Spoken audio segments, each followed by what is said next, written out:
Two ways of thinking. Guilford's convergent and divergent thinking, and what it means for creativity. He told them that the field had almost completely ignored one of the most important topics in human psychology, and that this neglect was, in his words, appalling. The topic was creativity. At the time, fewer than 2 in every 1,000 entries in the major psychology research database were about creativity. 2 out of 1,000 for a field that claimed to study the human mind. It had almost nothing to say about one of the most distinctly human things minds do. Guilford's address didn't just name the problem. It launched a movement, and the central concept he introduced that day, divergent thinking, became the most influential framework for understanding creative cognition that psychology has ever produced. Who was Guilford? Joy Paul Guilford was born in 1897 in rural Nebraska and spent most of his career at the University of Southern California. He was first and foremost a psychometrician, someone interested in measuring mental abilities, and his most ambitious project was called the Structure of Intellect model, a systematic attempt to map all of human intelligence into a comprehensive taxonomy of cognitive abilities. Where most psychologists of his era were focused on general intelligence, the idea popularized by IQ tests. And there is one underlying mental capacity that determines how well you do at everything.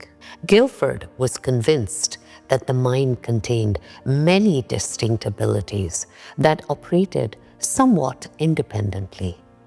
His Structure of Intellect model eventually proposed over 150 separate cognitive factors organized along 3 dimensions: the kind of operation you perform, the kind of content you operate on, and the kind of product you produce. It was an enormous, arguably overambitious project, but embedded within it was a distinction that changed everything.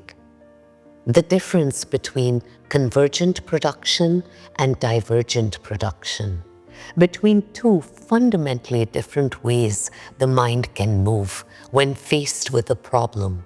Convergent thinking is the kind that IQ tests were built to measure, and that most of formal education rewards. Given a problem, you analyze the available information and converge on the single correct answer. The reasoning moves inward, narrowing possibilities until only one remains. This is the thinking of the math exam, the multiple choice test, the logic puzzle. There is a right answer. The job is to find it. And convergent thinking is genuinely valuable. It's the cognitive mode that lets you follow a proof, debug a piece of code, diagnose what's wrong with an engine, or work out whether a business decision makes financial sense. Precision, accuracy, logical rigor, these are convergent virtues. The problem Guilford identified is not that convergent thinking is bad. It's that psychology has assumed convergent thinking was essentially what thinking was. That measuring how well you could converge on correct answers measured how intelligent you were. And if intelligence is defined that way, then creativity, the capacity to produce ideas that don't already exist, barely registers as a cognitive phenomenon worth studying. Divergent thinking moves in the opposite direction. Rather than narrowing toward a single correct answer, it moves outward from a starting point, generating multiple possible answers, directions, and ideas. The cognitive movement is expansive rather than selective. Guilford formalized divergent thinking into 4 measurable dimensions. Fluency. Fluency is the ability to generate a large number of ideas, not ideas that are good necessarily, just many. A fluent thinker, given a starting point, can keep producing responses without running dry. Then, flexibility. Flexibility is the ability to produce ideas across different categories. 2 people might both name 20 uses for a brick, but one stays within the same category, building things, hitting things, while the other ranges across construction, art, gardening, sport, and decoration. The second person is demonstrating greater flexibility. Their thinking crosses more categorical boundaries. Next, originality is the ability to produce ideas that are statistically rare, responses that few other people would give. Not just different from the thinker's previous responses, but different from everyone's. Originality is measured against a population, not just against the individual. Finally, elaboration. Elaboration is the ability to develop and add detail to ideas. Not just naming a use for a brick, but specifying how it would work, what variations are possible, what the idea could lead to. Together, these 4 dimensions give you a profile of divergent thinking ability. Someone who is highly fluent but low on originality is producing many responses but mostly obvious ones. Someone who is highly original but low on fluency has rare insights but generates them slowly. The full picture requires all 4. Testing divergent thinking. Guilford developed tests to measure these dimensions, and his framework directly inspired E. Paul Torrance, who extended and standardized them into what became the Torrance tests of creative thinking, the most widely used creative assessment in the world. The most divergent thinking test is the alternate users task. You are given a common object, a brick, a paperclip, a newspaper, and asked to list as many uses as you can think of in a fixed time. The obvious answers come first. You can use a brick to build a wall, to hold a door open. The more you continue, the more your thinking has to range outward into less familiar territory. A brick as a paperweight, as a heat store in a fireplace, as a target for throwing practice, as an art material, as a step when you need a little more height. The test captures not just how many uses you can generate, but how varied and unusual they are. The consequences test asks, what would happen if some unusual condition were suddenly true? What if people never needed to sleep? What if all colors look the same to everyone? The task is to generate as many consequences as possible, from the obvious and the immediate to the remote and unexpected. The ability to follow a chain of implications through increasingly distant territory is itself a divergent capacity. What the tests have in common is that there is no single right answer. The space of good responses is open rather than closed, and the dimensions being measured, how many, how varied, how unusual, how developed, are precisely the things that conventional IQ tests don't touch. The intelligence threshold. One of the most consistent findings in creativity research since Guilford is sometimes called the threshold hypothesis. Intelligence and divergent thinking are positively correlated, but only up to a point. Below an IQ of roughly 120, higher intelligence tends to correlate with higher divergent thinking scores. Above that threshold, the correlation largely disappears. Among people with IQs above 120, there is almost no relationship between how high that score is and how creative the person is.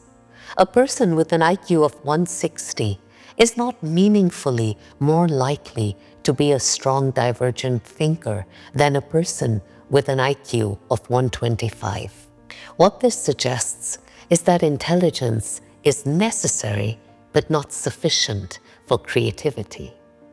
You need enough cognitive horsepower to engage deeply with problems, to hold complex material in mind, to follow implications through. But once you have enough, having more doesn't help. Creativity becomes less about raw cognitive capacity and more about the specific kind of thinking divergent tests measure. The willingness and ability to move outward rather than converging prematurely on what looks like the obvious answer. This was Guilford's core point. Creativity is not just more intelligence. It is a different kind of cognitive operation. And because it's different, it requires different instruments to detect and different conditions to develop. Convergent creativity, the other side. Here's what's easy to miss in the divergent thinking framework. Not all creative thinking is divergent. Sarnoff Madnick, a psychologist at the University of Michigan, developed a test in 1962 called the Remote Associates Test, or RAT, that measures something different, and it measures it using a convergent format. You are given 3 words and asked to find a single 4th word that connects all 3. There is one correct answer. The thinking required to find it is convergent, but the associations it draws on are anything but obvious, reaching across distant conceptual territory to find a bridge that isn't immediately visible. Try this one. Pine, crab, sauce. The answer is apple. Pineapple, crab apple, apple sauce. Getting there requires pulling together 3 word pairings from different domains simultaneously. The thinking is convergent in structure, but creative in the associations it requires.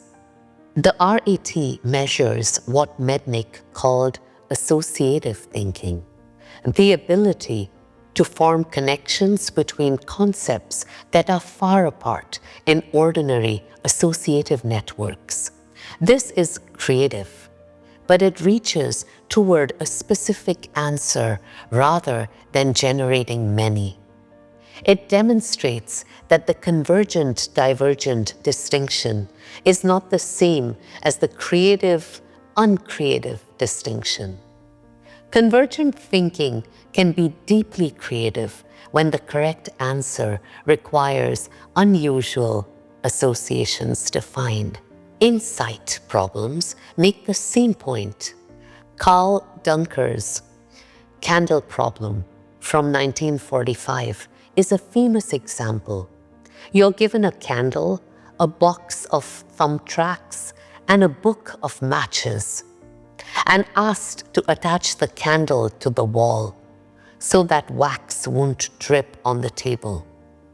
Most people try to track the candle directly to the wall or melt wax to stick it. The solution is to empty the box of thumb tracks, pin the box itself to the wall, and use it as a platform for the candle.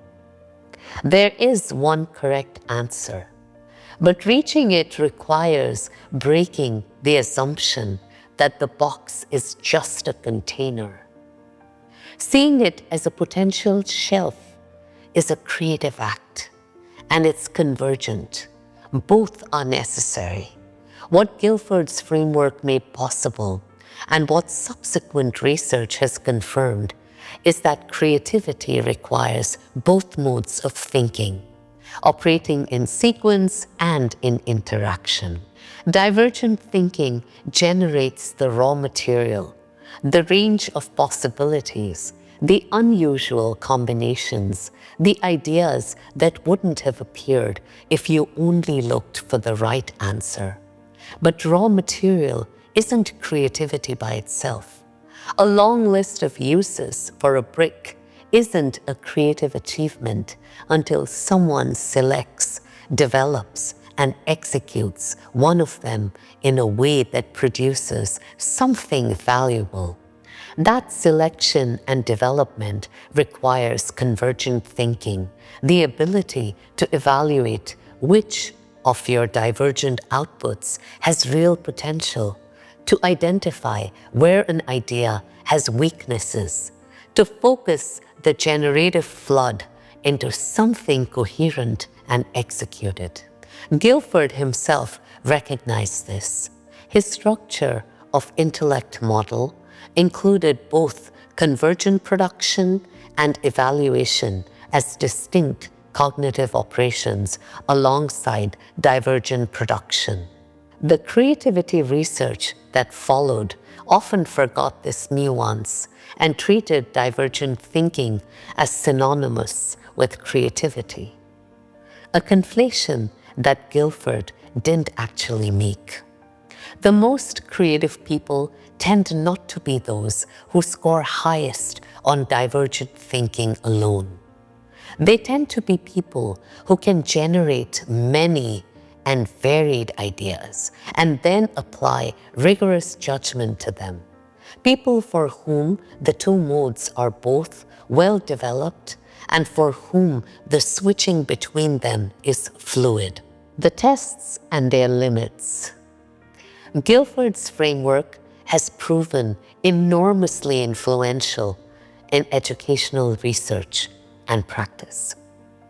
Divergent thinking tests are used in school systems worldwide to identify creative potential that conventional academic assessments miss.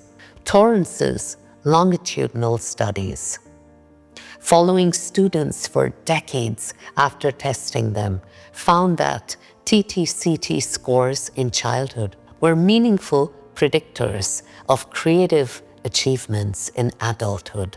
Patents filed, businesses founded, publications produced, artistic recognition received. That's a remarkable finding. It suggests that something real is being measured. But the tests also face genuine criticism.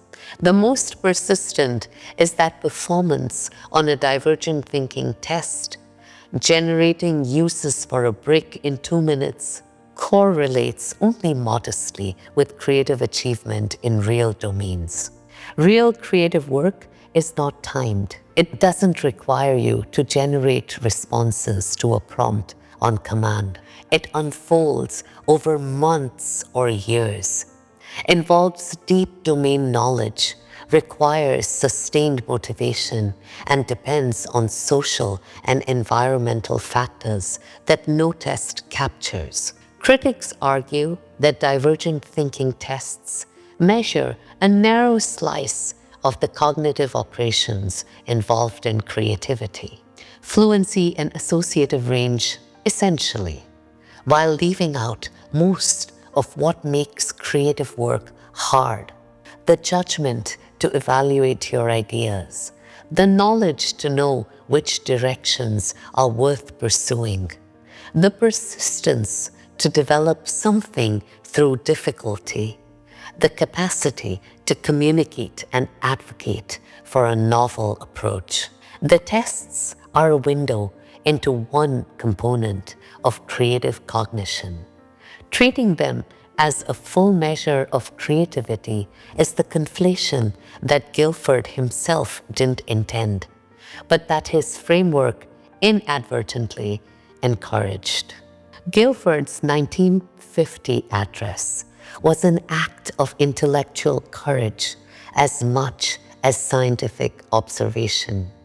He was telling one of the most powerful professional organizations in psychology that they had been ignoring something fundamental and staking his career on the claim that it could be studied scientifically. What he gave the field was a starting point: the idea that creative thinking involves a specific cognitive operation, distinct from the convergent thinking that intelligence tests had always measured, and that this operation could be defined, assessed, and studied empirically. That was enough to launch decades of research.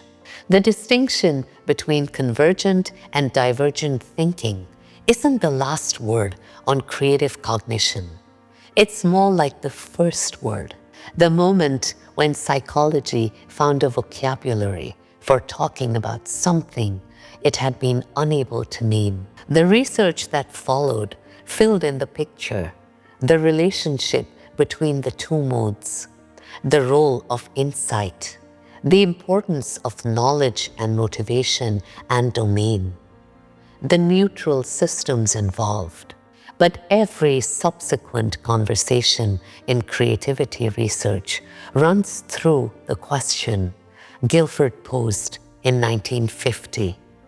What is it that creative thinking does that the ordinary thinking doesn't? His answer: it diverges. It moves outward. It refuses to converge prematurely. Is still the most useful starting point we have.